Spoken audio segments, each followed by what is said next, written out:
Nehemías capítulo 1. ¿Cómo reaccionamos ante las realidades adversas? Ese es el título de la predicación de esta mañana. ¿Cómo reaccionamos ante las realidades adversas? Nehemías 1, cuando usted lo tenga, por favor se pone en pie y vamos a leer la palabra que será la base a lo que vamos a hablar en esta mañana. Nehemías capítulo 1, versículos del 1 al 4. Si lo tiene, me dice amén, por favor. Nehemías capítulo 1, del 1 al 4. ¿Lo tenemos, iglesia?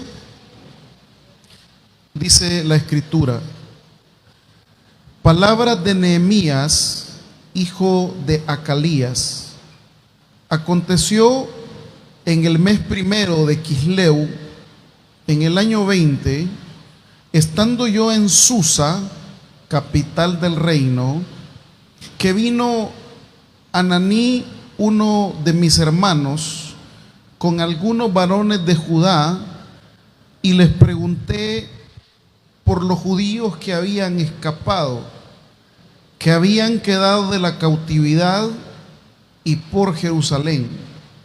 Y me dijeron: el remanente de los que quedaron de la cautividad ahí en la provincia están en gran mal y afrenta, y el muro de Jerusalén derribado y sus puertas quemadas a fuego. Quiero que leamos el 4, por favor. Dice el 4: cuando oí estas palabras, me senté y lloré, e hice duelo por algunos días, y ayuné y oré delante del Dios de los cielos. Padre, esta mañana venimos ante esta palabra que tienes para nosotros. ¿Cómo reaccionar ante las realidades adversas? Nehemías vive en carne propia la decepción, la frustración, la impotencia de ver el pueblo de sus antepasados destruido. Ver lo que antes fue una gloria conocida entre las naciones, ahora lo ve destruido en extremo. ¿Qué queda que se pueda hacer? Pues humanamente nada. Así algunas veces, al ver nuestras realidades, humanamente no podemos hacer nada. Pero hoy tomamos esta escritura para que el Espíritu nos hable a nuestras vidas. Háblanos pues a nuestro corazón, en el nombre de Jesús te lo pedimos. Amén. Pueden sentarse, amados.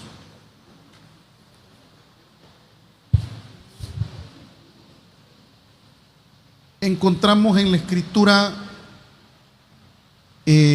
lo que hoy los estudiosos llaman como la historia deuteronomista, y esa es la historia que se cuenta a partir del sur, a partir de la capital, compuesta por los libros de Deuteronomio, por los libros de Josué, Jueces, Primera de Samuel, Segundo de Samuel, Primera de Reyes y Segunda de Reyes. Esa es la historia que se relata en la escritura desde el punto de vista del sur de Israel y la capital de Judá. Luego en la Biblia encontramos también lo que se llamará la historia cronista, y esto es cómo se cuenta la historia desde el norte. Libros de primer libro de Crónicas, segundo libro de Crónicas, Esdras, y este libro que vamos a encontrar de Nehemías. Es otra visión. Por eso es que el libro de Reyes y el libro de Crónicas tiene unos relatos muy similares, pero visto desde dos ópticas. Una historia vista desde el sur, una historia vista desde el norte del país. Y también en la escritura aparece la historia episódica, libros como Esther y libros como Ruth son los que nos relatan la historia del pueblo israelita por episodios. En esta etapa de la historia desde vista desde el punto del norte encontramos libros como libros como Nehemías, libros que van a destacar la experiencia que tiene el pueblo después de ser devastado, después de ser destruido, y han pasado ya 70 largos años. En 70 años quizá ya desapareció la generación, o por lo menos muchos de los que vivieron en carne propia el destierro, la invasión de Babilonia. Ya pues muchos de ellos ya están ancianos, ya están viejos. Dice la Biblia que muchos de estos que eran jóvenes fueron llevados a Babilonia, y que estando en Babilonia, este pueblo que fue deportado, ahí comenzó a hacer su propia vida. Unos se adecuaron a adorar a los dioses babilonios, otros permanecieron fieles a la alianza con Dios, aún estando lejísimos de Jerusalén, y otros ascendieron a puestos como Nehemías. Nehemías es un personaje que ha destacado probablemente por su servicialidad. No corrieron la misma suerte todos los judíos, pero Nehemías ha llegado a un puesto de preeminencia. Nehemías tiene el trabajo de ser el copero del rey.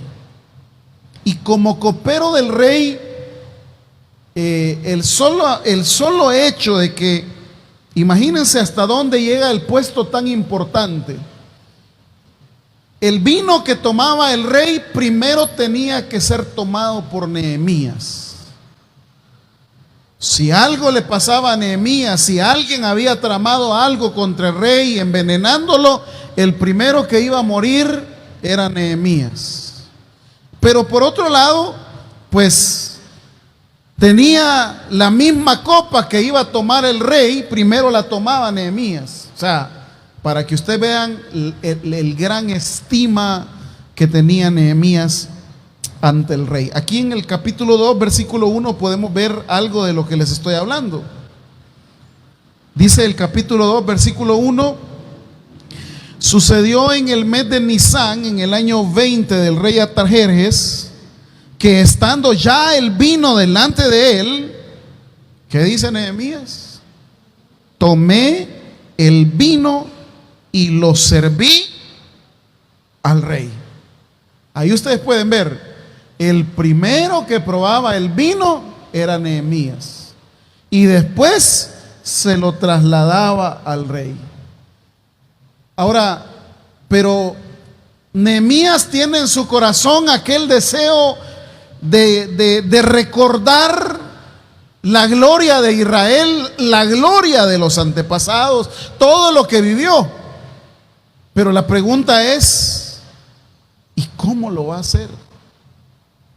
¿Qué posibilidades tiene? Y aquí comenzamos ya en materia, amados, para poder desarrollar un tema que tiene que ver con que cuando yo veo mi realidad, yo veo mis fracasos, yo veo mi infortunia, ¿cómo puedo hacer y cómo reaccionar ante una realidad que para nada es positiva? Esta semana entrevistaban a un profesional de la salud mental, y la verdad que son temas que son escandalosos, porque lastimosamente no está a nuestra mano el poder darle lectura a las estadísticas, pero en nuestro país hay fíjese bien, hay mucha decisión entre jóvenes entre adultos y entre ancianos de tomar la decisión de quitarse la vida.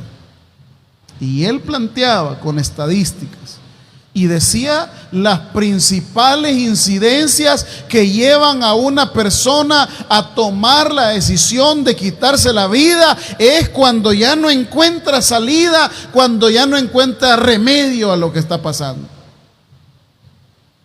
Y decía él, este profesional de la salud, que en toda persona ha pasado por su mente, cuando no soporta la presión de un problema, ha pasado por su mente la idea, por lo menos, de atentar contra su propia vida.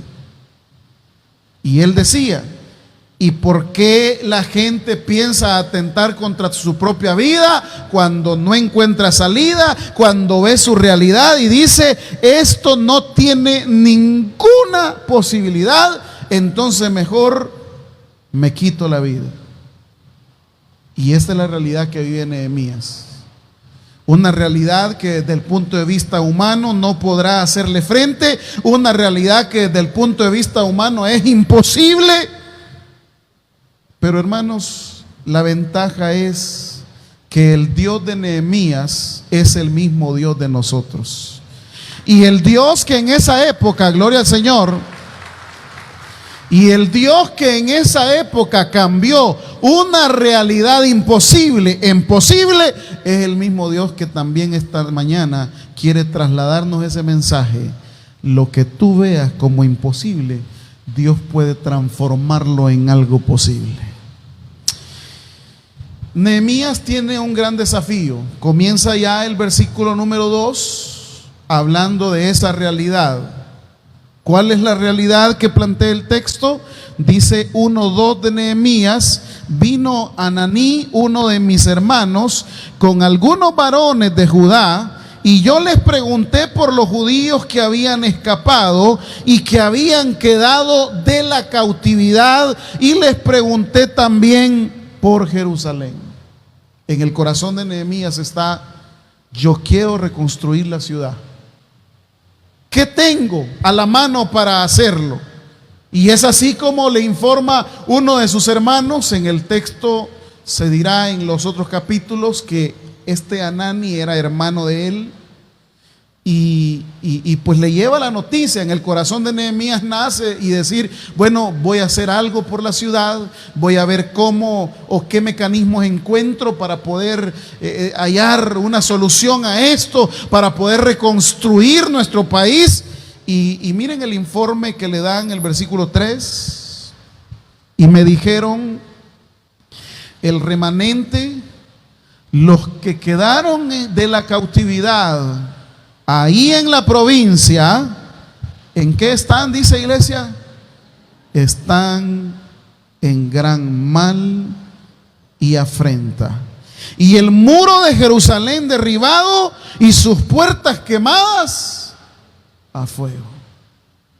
Cuando llegó el pueblo invasor a Jerusalén, se llevó a los jóvenes, entre los cuales estaba incluido Daniel y sus amigos. Se llevó a las personas más importantes del país, y en Jerusalén solo quedó lo que en la Biblia se llama como los Hamarets. Hamarets es el pueblo, y así lo dice en hebreo, el pueblo más acabado de la tierra, el pueblo más pobre de la tierra, el pueblo más devastado de la tierra.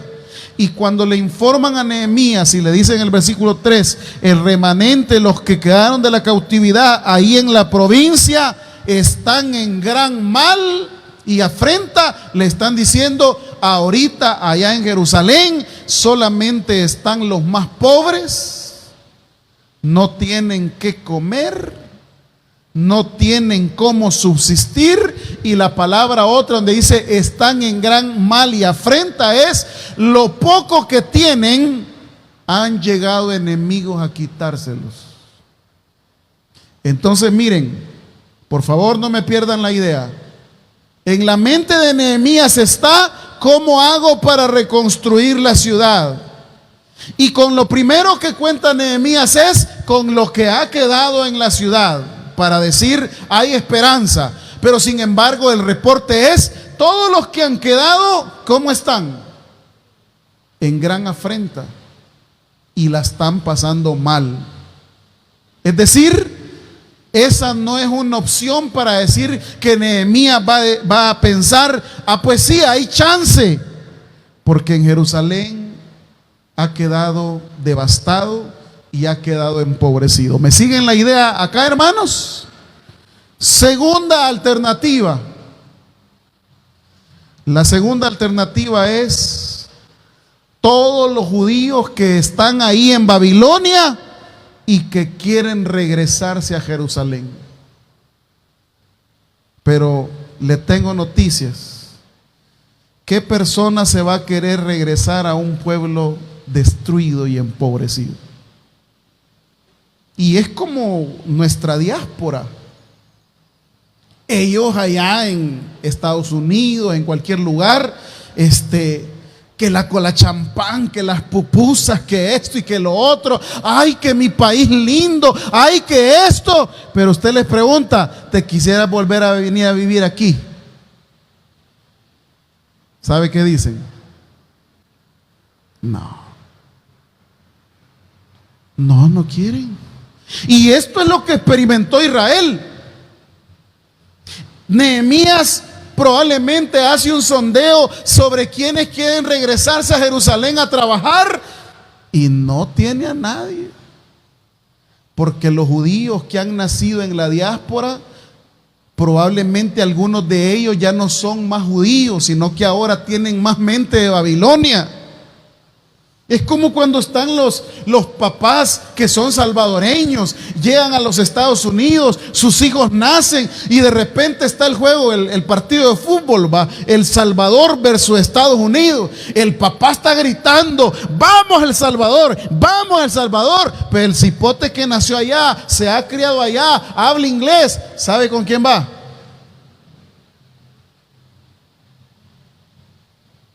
Es así.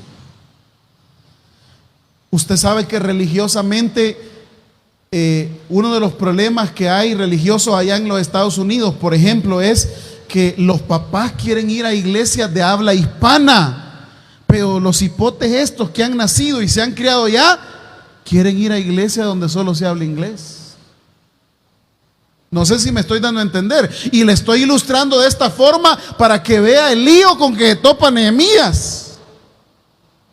Ve por el lado de su país, están acabados. Ve por el lado de los que le pueden colaborar, ¿y qué tiene? Gente que ya se acostumbró a Babilonia. Judíos que se comenzaron a hacer negocios allá en Babilonia, que ya están bien establecidos, que ya tienen su propio estilo de vida, que ya tienen, pero claro, ¿y qué judío quería regresarse a Jerusalén? Nadie. Y lo he llevado hasta este punto para que usted vea cuál es la reacción que tiene Nehemías. ¿Cuál es la reacción que él tiene? Y así se llama mi sermón. ¿Cómo reaccionamos ante realidades adversas? Porque también yo veo mi propia posibilidad y me doy cuenta, ¿cómo salgo de este lío? ¿Qué tengo a mi favor? ¿Voy por un lado? No tengo nada. Voy por el otro, tampoco tengo nada. Le pregunto a la familia, tampoco me ayuda. Le pregunto a los cheos, tampoco. Le pregunto a los hermanos de la iglesia, nadie me ayuda. ¿Y cómo estoy? Solo.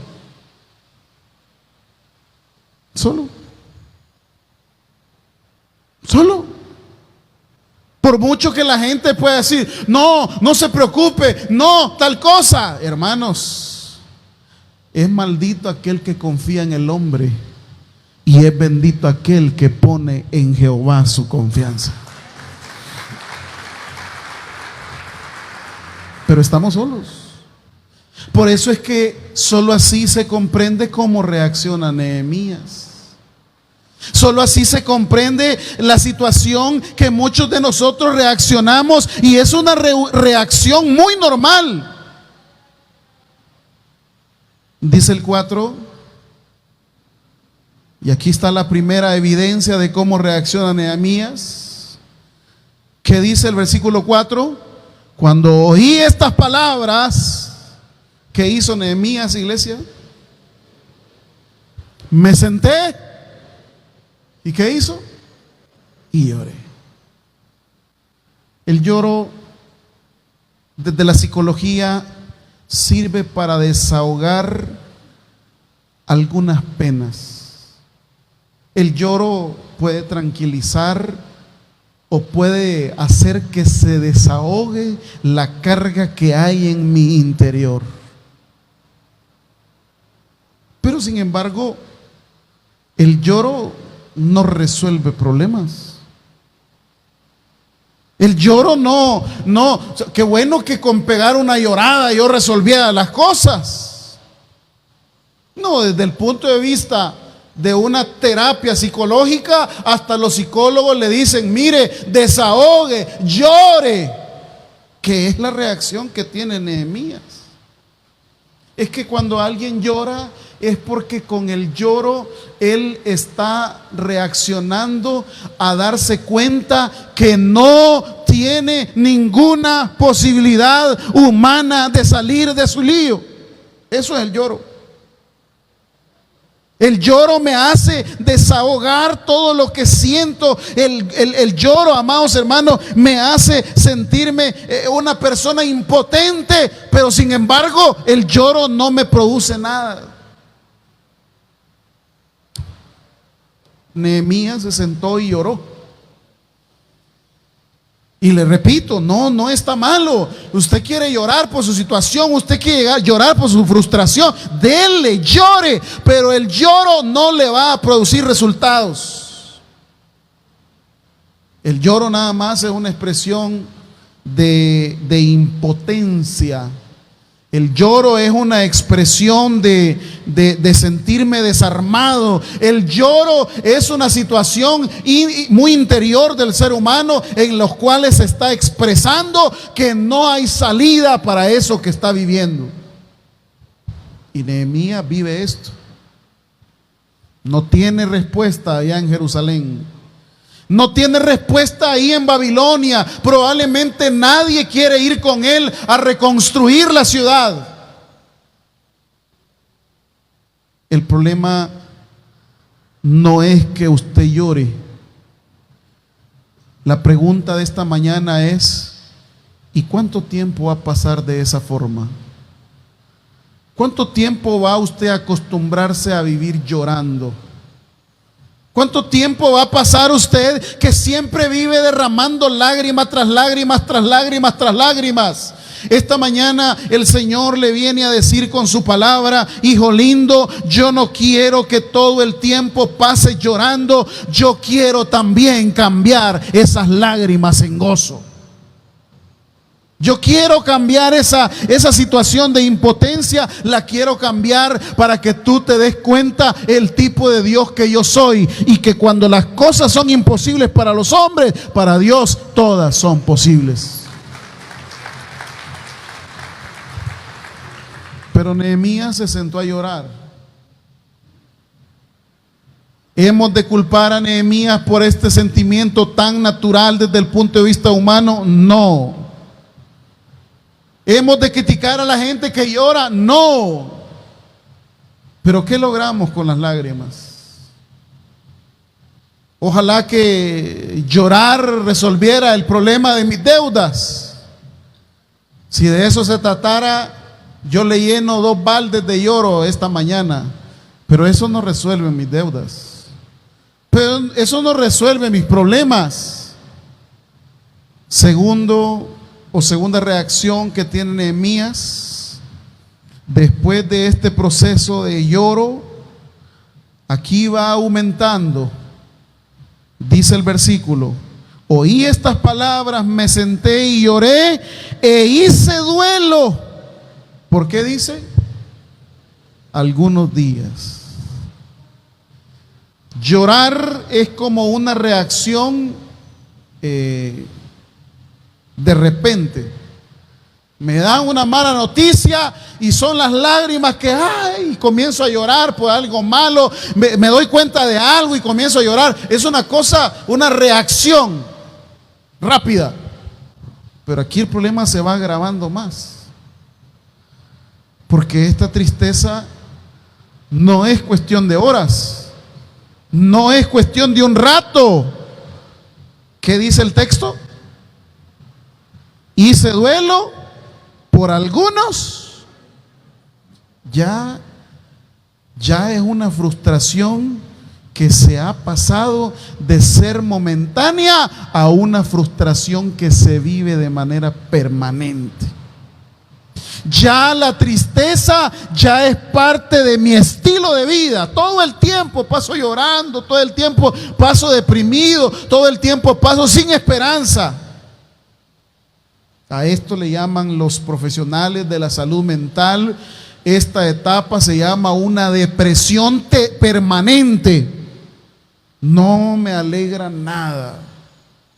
No me siento alegre con nada. Todo es tragedia, todo es frustración, todo es tristeza. Comienzo a desarrollar problemas como el ser hipocondríaco, el ser hipocondríaca, que es que yo llevo a la frustración total, a cosas pequeñas, yo las hago inmensas.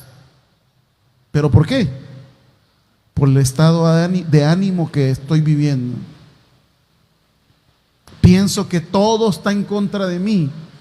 Pienso que todos me odian. Pienso que el mundo se ha confabulado para destruirme. Pienso que todos me quieren hacer daño. Pienso que todos soy una persona que pobrecita yo. Varios días de duelo. Varios días de tristeza. Tercera etapa.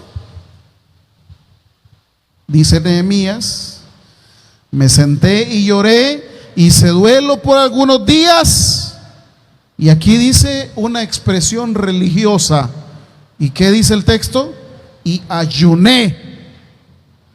Pero esta expresión religiosa es algo que yo hago, pero que no tiene propósito. Es decir, yo puedo tener varias expresiones religiosas como congregarme. Puedo tener varias expresiones religiosas como orar, como leer la Biblia, como ayunar, pero no necesariamente es algo que yo estoy viviendo, sino que simplemente la inercia de lo que hago diariamente me hace desarrollar este tipo de cosas, pero en realidad mi vida está triste, mi vida está amargada, mi vida está frustrada. Y prueba es que a veces venimos a la iglesia, venimos al templo, venimos y claro, se ven rostros llenos de tristeza, llenos de frustración. Y uno se preguntaría, ¿y cómo puede ser esto pues? Si se supone que el venir al templo, si se supone que confiar en Dios debe hacer que la esperanza haya en nuestro corazón una luz, que pueda haber un nuevo mañana. Pero claro, al igual que Nehemías, tenemos expresiones religiosas, pero son expresiones religiosas muertas. ¿A qué me refiero con expresiones religiosas muertas? A, por ejemplo, tener un tiempo de alabanza a Dios, de adoración a Dios, que puede estar aquí el mejor cantante, puede estar aquí la mejor banda, pero el problema no es cómo cantan, cómo dirigen, cómo ministran, es que el problema está en mi interior. Yo no le siento sabor a nada. Yo no le encuentro alegría a ninguna cosa. Todo me es tedioso. ¿A qué horas terminará el sermón? ¿A qué horas terminará la alabanza? Esa alabanza no me gusta. Esa alabanza, estoy en la expresión de la religiosidad, pero yo no estoy conectado con ese Dios. Ayuno, pero el ayuno que yo hago es simplemente porque ya me acostumbré, pero a media mañana alguien me saca de mis cabales, hasta comienzo a ultrajarlo. El día de ayuno que yo estoy haciendo ese acto religioso, ese día es que más malas palabras salieron de mi boca. Expresiones religiosas, pero que no tienen propósito. Venidas al templo, pero sin propósito. Servicio a Dios, pero sin algo que diga yo me deleito, yo me regocijo, porque son las etapas que se están viviendo. Etapas de frustración, etapas de reacción humana normal ante las circunstancias adversas que yo vivo. Estaba tan fregado este Nehemías que quiero que vayan al capítulo 4.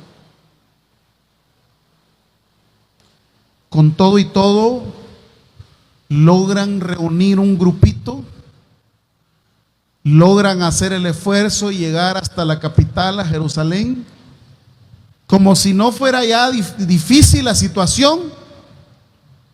Dice: cuando oyó Sanbalat que nosotros edificábamos el muro, se enojó y se enfureció en gran manera e hizo escarnio de los judíos. Y habló delante de sus hermanos y del ejército de Samaria y les dijo: miren, ¿qué hacen estos débiles judíos? ¿Se les permitirá volver a ofrecer sus sacrificios? ¿Acabarán en un día? ¿Resucitarán de los montones del polvo las piedras que fueron quemadas?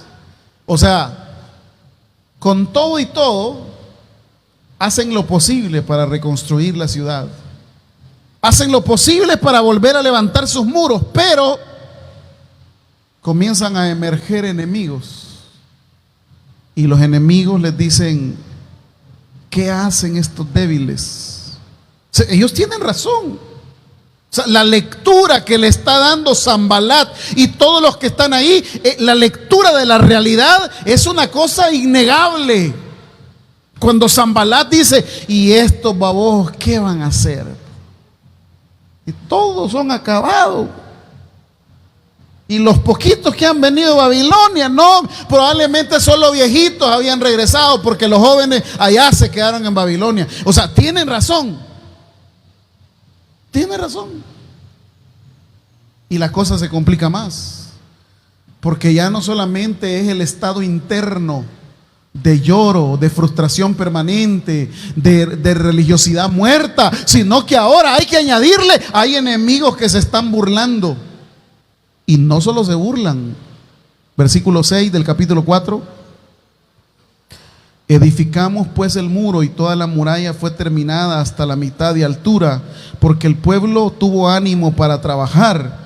Pero aconteció, dice el 7, que oyendo Sanbalat y Tobías y los árabes, ya no solamente Sanbalat ni Tobías, ahora también son los árabes, los amonitas y los de Asdod, que los muros de Jerusalén fueran reparados, porque ya los portillos comenzaban a ser cerrados, se encolerizaron mucho y conspiraron todos a una para venir a atacar Jerusalén y hacerle.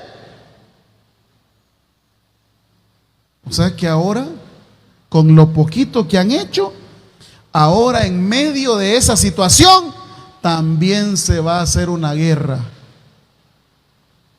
Como dicen las abuelas, va trascorneado, apaleado. Y aquí, en esta situación, uno dice: es mejor tirar la toalla ya.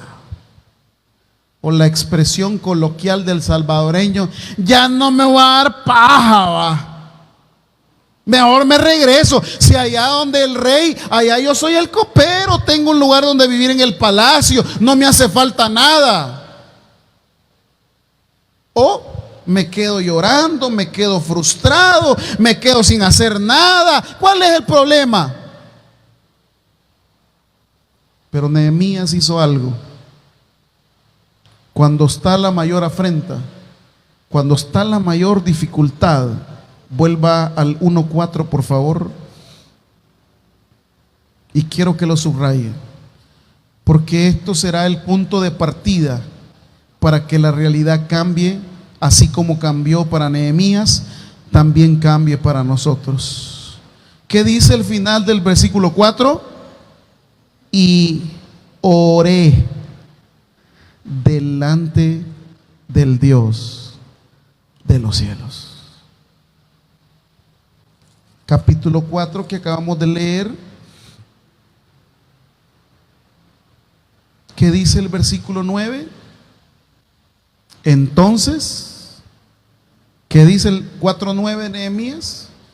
Entonces oramos a nuestro Dios. Pero esta no es una oración cualquiera, iglesia. Por eso la expresión del 1:4 donde dice oré delante del Dios de los cielos, esa palabra oré delante es una palabra que dice yo me sinceré con Dios. Yo abrí mi corazón a Dios. Yo dije, Señor, ya estoy cansado hasta aquí. Y esos son los tratos con Dios. Y esos son los nuevos comienzos con Dios. No importando lo que eres y lo que hayas hecho. Aquí son los nuevos comienzos. Dice el Salmo, porque al corazón contrito y humillado, a ese no desprecia el Señor. Pero debe de haber una oración sincera y de corazón delante de Dios. Estoy llorando, estoy frustrado, ya no gozo nada de los ritos religiosos. ¿Qué está pasando? Tengo que orar esta mañana con Dios y sincerarme. Tengo que hablar, aquí en esta traducción de Nehemías habla de delante del Dios de los cielos, pero como decía Job, cara a cara con Dios. Esto es lo que está pasando, esto es lo que sucede, esto es lo otro. ¿Qué tiene que orar usted con Dios? Eso yo no lo sé. Yo sí sé lo que tengo que orar con Dios. ¿Qué es lo que tiene que poner delante de Dios para que su realidad cambie? ¿Qué tiene que? No importa que si la realidad es adversa, no importa si las cosas son imposibles. Una vez usted ore con Dios, como dice el corito, si tú hablas con Dios, las cosas cambiarán. Porque a partir de ahí, de ese momento, de esa conexión sincera con Dios, las cosas van a ser diferentes. Cuando Nehemías oró a Dios, cuando Nehemías se sinceró con Dios, 12:43 de Nehemías, y les voy a pedir a los hermanos si me pueden ayudar con Esdras 9, 8 al 9, pero en la nueva versión internacional. Yo les digo en qué momento. Esdras 9 del 8 al 9 en la nueva versión internacional. Pero en este momento, Nehemías 12:43. ¿Qué pasó después que oraron? ¿Lo tienen, hermanos? Dice 12:43 de Nehemías. Y sacrificaron aquel día numerosas víctimas. ¿Y qué dice? ¿Qué dice, iglesia? ¿Cómo comenzó el capítulo 1, versículo 4? ¿Qué comenzó a hacer Nehemías? A sentarse ya. ¿Y cómo está terminando el libro? Sacrificaron numerosas víctimas. Se regocijaron. Y esta palabra, porque Dios, ¿qué dice, iglesia? Los había recreado con grande contentamiento. Se alegraron también las mujeres y los niños, y el alborozo de Jerusalén fue oído. ¿Desde dónde? Lo que primero la gente escuchaba eran nuestras lágrimas. Lo primero que la gente escuchaba era nuestra miseria y nuestro quebrantamiento. Pero después que oremos con Dios, la gente será testiga de la alegría que Dios ha producido en nuestro corazón al recrearnos. Esdras, no sé si lo tienen, pero en esta otra versión, Esdras 9, versículo 8 y 9, Esdras es también, digamos, la misma temática que aborda el libro de Nehemías. Y quiero que vean esta versión como dice: pero ahora tú, Señor y Dios nuestro, por un breve momento nos has mostrado tu bondad al permitir que un remanente quede en libertad y se establezca en tu lugar santo. Esta palabra: has permitido que nuestros ojos, que vean, iglesia, nueva luz, y nos has concedido un pequeño alivio en medio de nuestra esclavitud. Siguiente versículo: aunque somos esclavos, no nos has abandonado, Dios nuestro, sino que nos has extendido tu misericordia a la vista de los reyes de Persia. Nos has dado nueva vida para reedificar tu templo y reparar sus ruinas, y nos has brindado tu protección en Judá y en Jerusalén. Aquí la frase a rescatar es: nos has dado nueva vida. La frase a rescatar de Nehemías es: nos has recreado con grande contentamiento. Por eso, iglesia, ¿cómo reaccionamos ante las realidades adversas? Desde el punto de vista humano: llorar, frustrarnos, sentir impotencia, estar de luto, vivir la religiosidad de una manera muerta.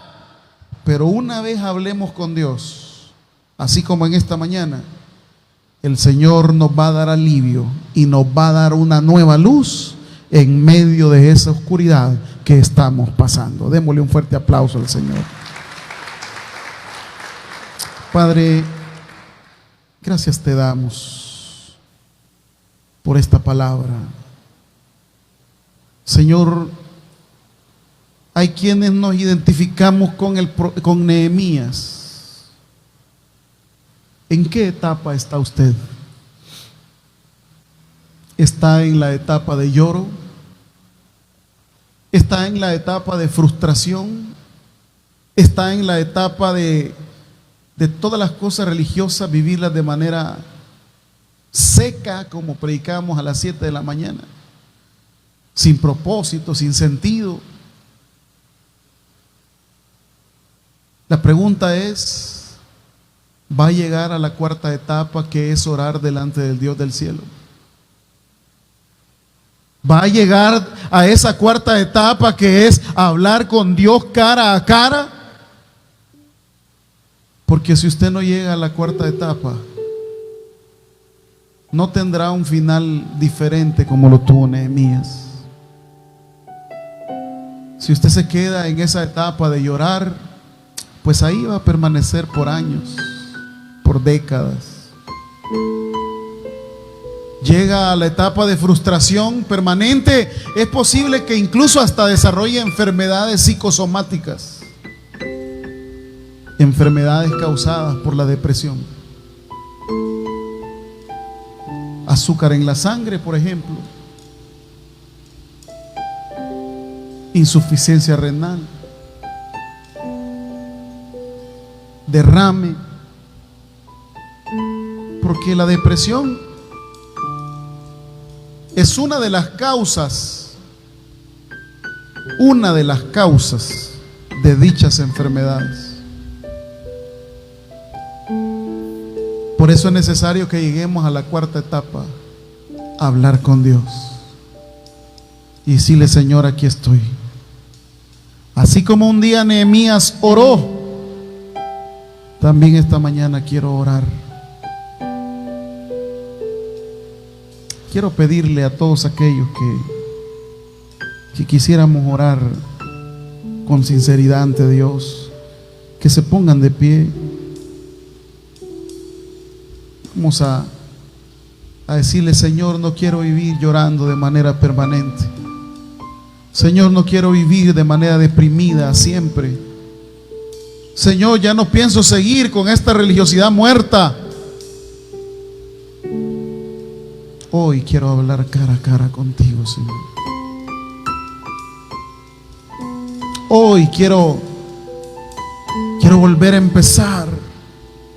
Quiero que me recrees. Quiero que me des una nueva luz, como dice Esdras.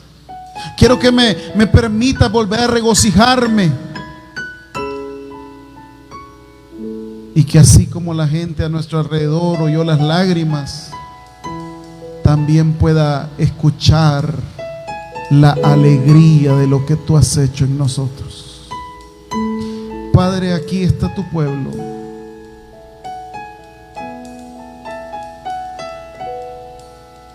Queriendo, Señor, ser transformados. Queriendo volver a empezar. Ayúdanos, Padre. Danos alegría. Renuévanos. Renuévame, Señor Jesús. Ya no quiero ser igual. Cante al Señor esta alabanza que dice: renuévame, Señor Jesús. Ya no quiero ser igual. Renuévame, Señor Jesús. Pon en mí tu corazón,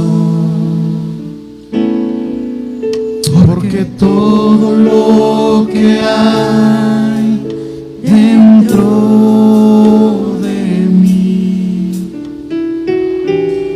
necesita ser cambiado, Señor. Porque todo lo que hay dentro de mi corazón necesita, Señor. Necesita más de Hoy sí la vamos a cantar de todo corazón diciendo: renuévame, Señor Jesús. Ya no quiero ser igual. Renuévame, Señor Jesús. Pon en mí tu corazón. Pon en mí tu corazón. Porque todo lo que hay, porque todo lo que hay dentro de mí necesita ser cambiado, Señor. Porque todo lo que hay dentro de mi corazón necesita más de ti. Porque todo lo que hay dentro de mí, diga la iglesia, necesita ser cambiado, Señor. Porque todo lo que hay dentro de mi corazón necesita más de ti. Necesita más de ti. Quiero invitarte que lleves tu mano derecha a tu corazón. Necesita más de Esté sentado, sentada o puesta en El pie. predicador ha finalizado el mensaje.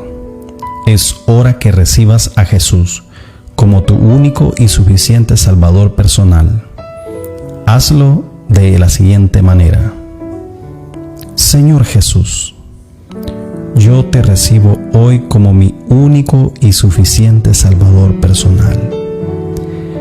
Creo que eres Dios, que moriste en la cruz por mis pecados y que resucitaste al tercer día. Me arrepiento, soy pecador. Perdóname, Señor. Gracias doy al Padre por enviar al Hijo a morir en mi lugar. Gracias, Jesús, por salvar mi alma hoy. En Cristo Jesús, mi Salvador. Amén. Si has hecho la oración con todo tu corazón, te damos la bienvenida a la familia de la fe. La Biblia dice en Juan capítulo 1, versículo 12: mas a todos los que le recibieron, a los que creen en su nombre, les dio la potestad de ser hijos de Dios. Te damos la bienvenida a nuestra iglesia. Somos más que una familia. Tabernáculo Bíblico Bautista, Ciudad de Delgado. Dios te bendiga.